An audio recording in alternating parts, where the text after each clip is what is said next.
Assalamualaikum warahmatullahi wabarakatuh. Jumpa lagi di channel Mang Mul Mantri Motor. Jadi untuk kesempatan kali ini saya kedatangan motor Supra Bapak ya teman-teman, yang bermasalah di bagian mesin.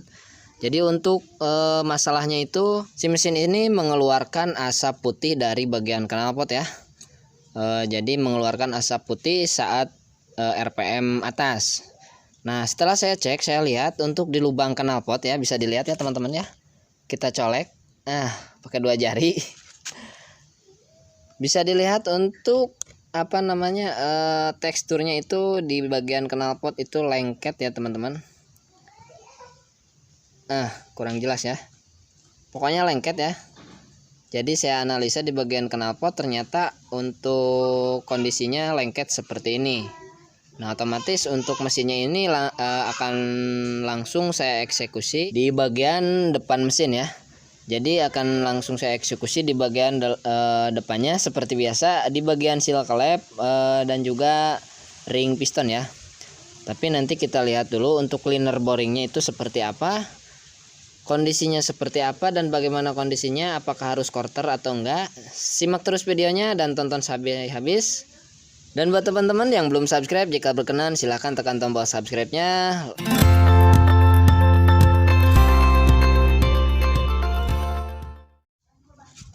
Oke teman-teman, kita lanjut aja langsung dieksekusi. Kita buka mesin bagian depannya. Pertama kita buka bagian knalpot dulu ya.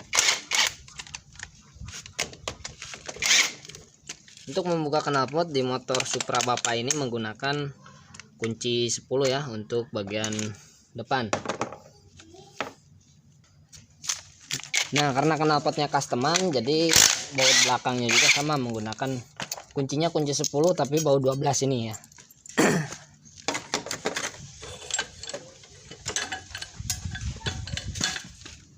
Selanjutnya kita buka bagian karburator ya. Bisa dibuka di bagian atas atau di bagian bawah sini ya. Sekarang saya coba buka untuk bagian atasnya aja, di bagian karbunya ya, untuk melepas karburator.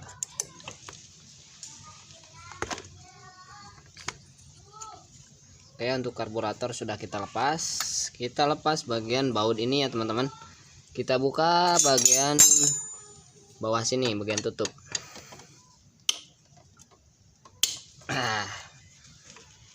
Untuk membuka baut ini menggunakan kunci 10 ya. Nah, selanjutnya kita kan ini akan melepas klep ya. Jadi kita buka aja untuk baut yang satu lagi ini ya. Yang 2 lagi ini. Menggunakan kunci 8 untuk membukanya.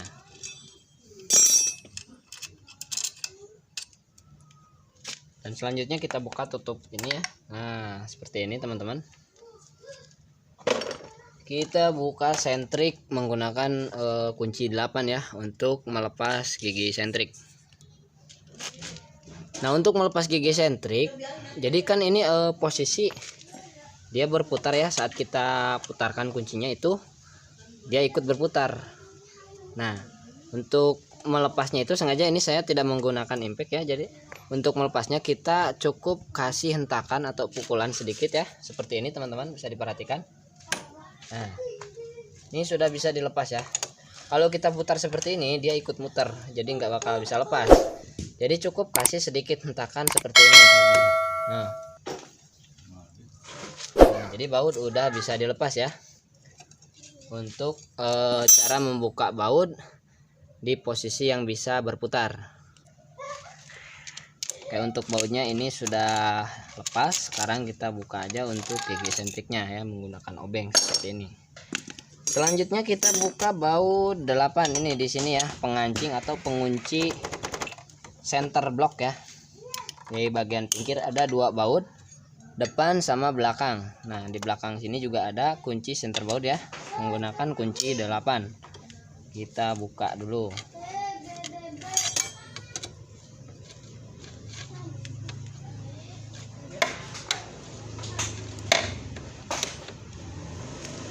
Oh, tengah poe euy. Aku udah beli kompresor gila itu ya. Naon? Mau lihat tuh. Nah, setelah baut 2 ini terlepas, jangan lupa ya, kita buka baut roll kamprat atau yang disebut namanya roll keteng ya. Kita buka, kita lepas bautnya. menggunakan kunci 10 seperti ini ya teman-teman ya. Model bautnya seperti ini, jangan sampai tertukar. Terus selanjutnya kita buka baut head ya. Baut head ini menggunakan kunci 10. Aduh, udut ketincak udut nak ketincak guys. Nah, kita buka menggunakan kunci 10 ya.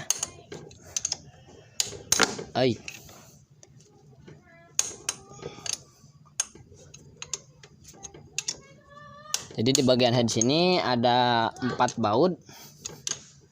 Untuk membukanya itu menggunakan kunci 10 di motor Honda Supra Bapak.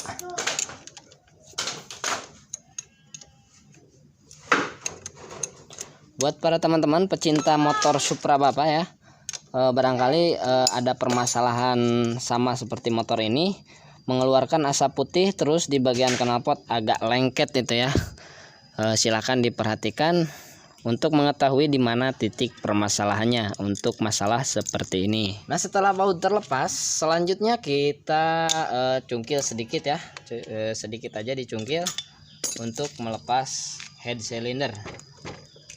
Jangan lupa kabel busi dilepas dulu ya. Dan ternyata ini rada hese guys. Rada hese terus kehalangan ogenya. Anu ngahalangan orang disingkahkan heula.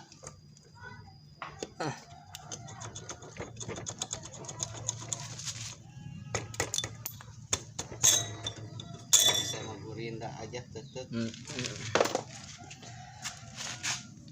Nah, dan bisa kita lihat ya untuk kondisinya seperti ini teman-teman. Jadi di bagian dalam sini, di bagian ruang pembakaran udah terlalu banyak kerak, terus basah juga ya.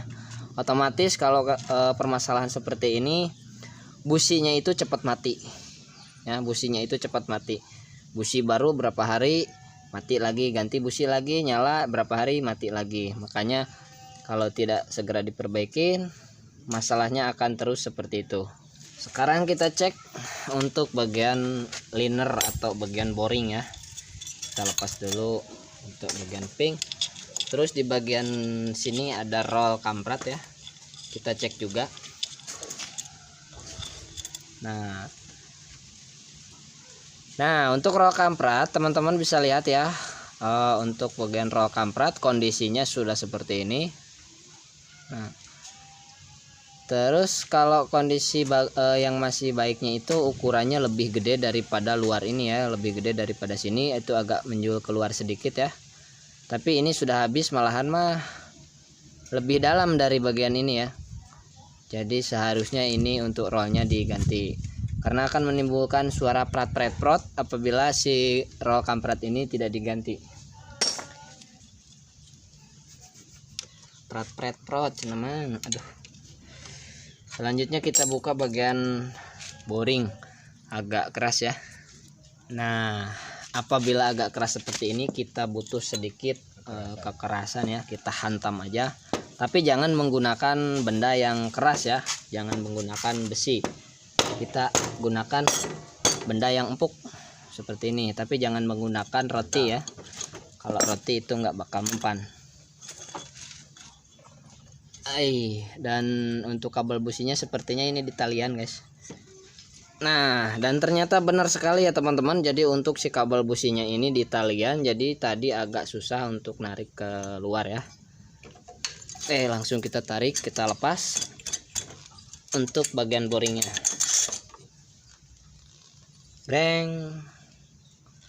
Oke teman-teman, untuk boringnya udah kita lepas. Sekarang lanjut ke proses analisa untuk bagian liner atau gelas boring ini, apakah masih layak pakai atau memang harus di oversize ya. Kita lihat.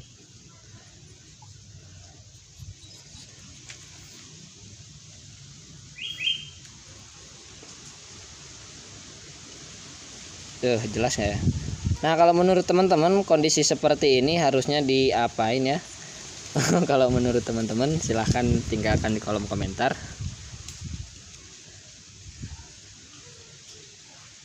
Ini udah agak sedikit apa namanya ngalogak. Nah sih ngalogak teh.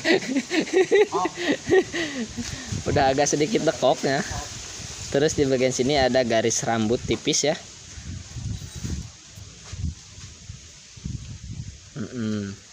Kalau ini mungkin masih bisa toleransi ya, kita lihat aja untuk bagian ring pistonnya.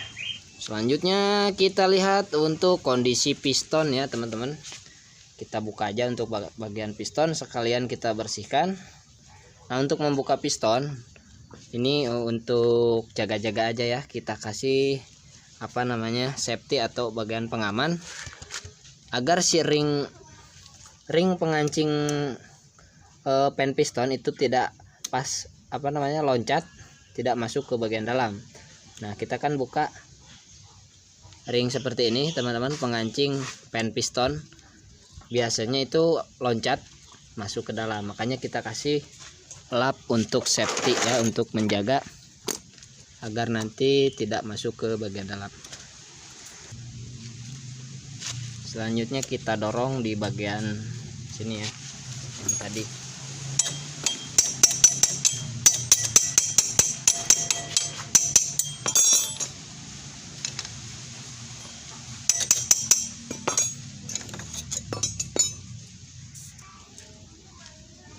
Untuk kondisi piston kita lihat di bagian belakang sini tidak terlalu banyak baret ya teman-teman, makanya untuk suara mesin ini tidak akan terlalu kasar ya untuk suara mesinnya, tapi cuma mengeluarkan asap putih di bagian knalpot. Sekarang kita cek untuk ukuran pistonnya ini ukuran berapa.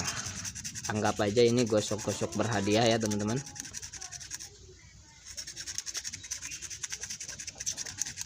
Nah untuk ukuran di piston biasanya posisinya di bagian tengah sini, di bagian tengah untuk mengeceknya ya.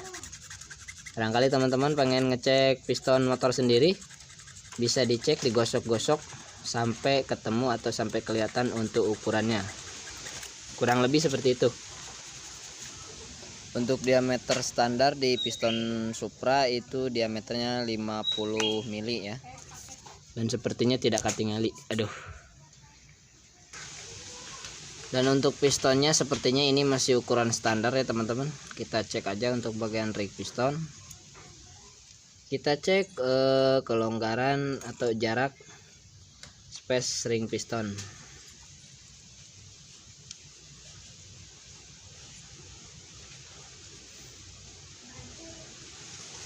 Nah untuk jarak ring piston sepertinya ini juga masih layak pakai teman-teman ya.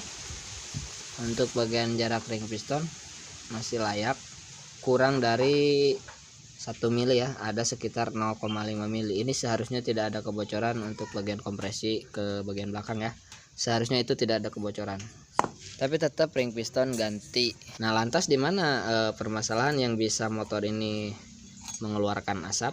Jadi bukan cuma di bagian ring piston aja ya. Nah ini kan ring piston ada 3 bagian. Yang satu bagian tahan panas ya, yang satu kompresi, terus yang satu nih yang paling belakang. Ini sebenarnya yang paling belakang fungsinya untuk, nah yang ini nih, ini untuk menyaring oli dari belakang ya, agar tidak masuk ke bagian pembakaran. Nih yang belakang, kemungkinan yang bermasalah ringnya yang ini teman-teman.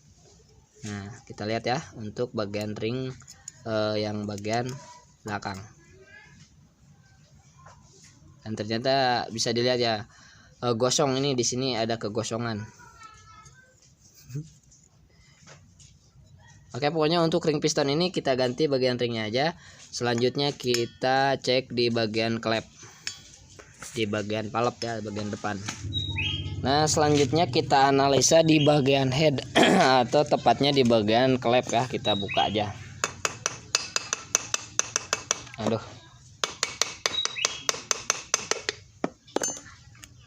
angel.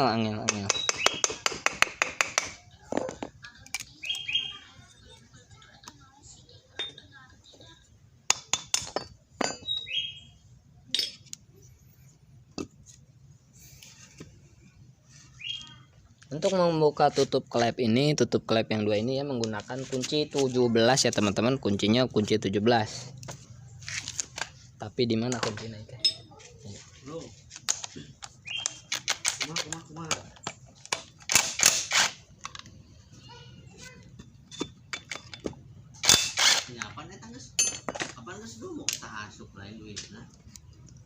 Selanjutnya kita buka pen pengancing rocker arm ya. Di sini bisa kan di lubang ya, di posisinya di lubang di dalam lubang sini bisa menggunakan baut 12 ya teman-teman untuk mencabut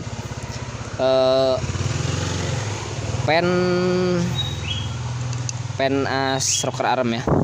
Kita gunakan baut 12. Oke ya, kita buka. Ini saya dapat bautnya, nggak ada kepalanya. Mudah-mudahan bisa lepas. Nah, seperti ini teman-teman ya. Tuh, jadi di bagian dalam sini ada drat. Nanti saat pemasangan jangan sampai kebalik ya untuk memasang as ini. Untuk memasang as rocker arm ini jangan sampai kebalik.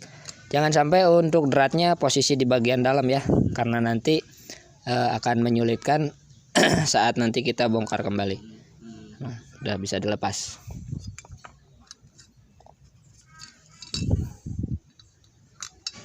Nah, ini fungsinya untuk dekompresi ya, penahan dekompresi di bagian rocker as. Untuk rocker arm in-nya itu berbeda, teman-teman bisa dicatat dulu. Untuk bagian in berapa nih? Untuk bagian in 32 ya. Bagian in bukan bagian in, bagian ek, berarti yang in yang 14. Takutnya nanti beda panjang. Nah, untuk noken asnya bisa dilepas ya. Untuk di motor Honda Supra Bapak, si noken as ini tidak ada pengancing luar ya teman-teman.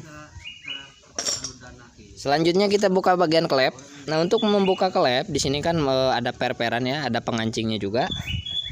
Caranya seperti ini teman-teman. Kita kuntal lap seperti ini di bagian bawah ya. Nah, ditekankan. Lalu kita gunakan benda yang bolong seperti ini. Bisa menggunakan kunci busi atau apa aja ya. Pokoknya yang bolong yang pas dengan ukuran per klep itu sendiri. Lalu kita pukul. Tak. Dengan satu pukulan itu bisa dilepas ya teman-teman. Bisa dilihat ya. Tapi awas nanti jangan sampai si kuku klep atau pengancing klep itu hilang.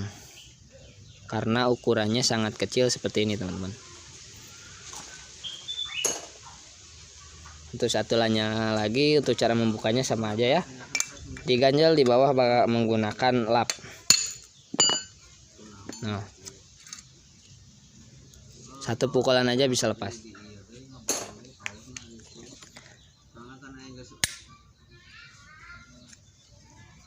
Terus yang harus kita ganti, kita cek dulu ya untuk bagian klepnya kita cek.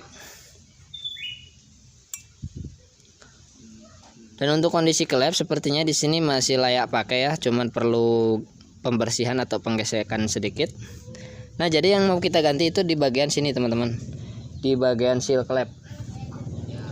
Oke, kita lepas ya. Untuk seal klepnya kita lepas dulu biar lebih jelas.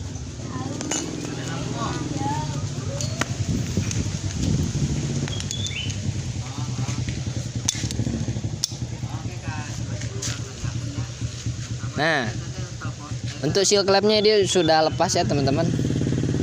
Kemana Pak? Kemana?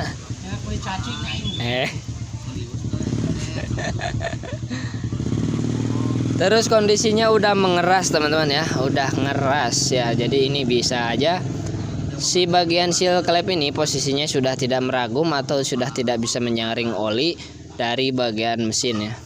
Itu bisa aja masuk ke bagian sini, ke saluran ini, terus masuk ke bagian pembakaran ya. Yang ini tentunya ini pasti masuk ke bagian pembakaran. Kalau yang bagian ek itu langsung kebuang ke bagian knalpot. Jadi fix untuk permasalahan motor ini yang kita ganti seal klep sama apa namanya ring piston itu ya, yang tadi pokoknya ring pistonnya kita ganti. Ngopi lah. Nah, ini udah keras sekali ya, jadi harus kita ganti.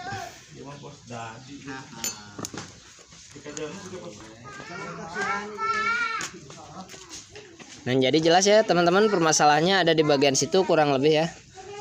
Kurang lebihnya seperti itu. Oke, mungkin cukup segitu aja untuk di video kali ini ya. Mohon maaf bila saya ada salah kata atau salah dalam penjelasan ya. Dan untuk bagaimana cara pemasangan klep atau yang lain-lainnya itu ada di video-video saya sebelumnya ya, sudah pernah saya share. silahkan teman-teman cari untuk bagaimana cara pemasangan klep di sepeda motor tentunya ya. Oke, baik begitu ya. Terima kasih sudah menonton. Jangan lupa dukung terus channel Mang Mul dengan cara like, comment, subscribe, dan share. Hatur nuhun. Wassalamualaikum warahmatullahi wabarakatuh. Sampai ketemu lagi di video berikutnya.